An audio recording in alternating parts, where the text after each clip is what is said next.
The HOA had been after my property for years. My land bordered their luxury resort development, and my old barn stood right next to the manicured lawns they liked to parade around. They claimed it was an eyesore and bad for property values.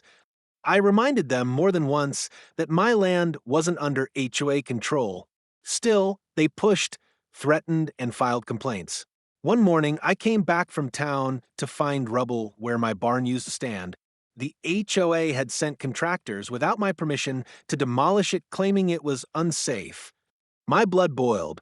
That barn wasn't just wood and nails, it was a piece of family history built by my grandfather. They thought they could destroy it and get away with a slap on the wrist.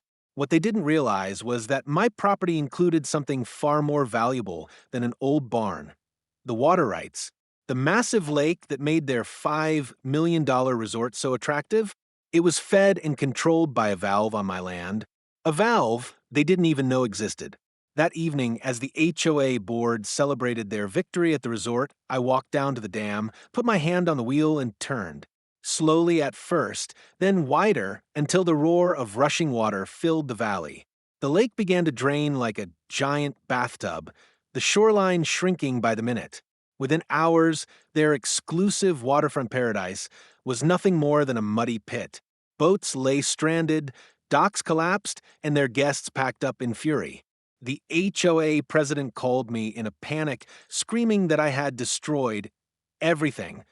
I simply said, "Now you know how it feels to watch something you love demolished." By the next day, the resort had lost millions in bookings, lawsuits piled up, and their investors fled.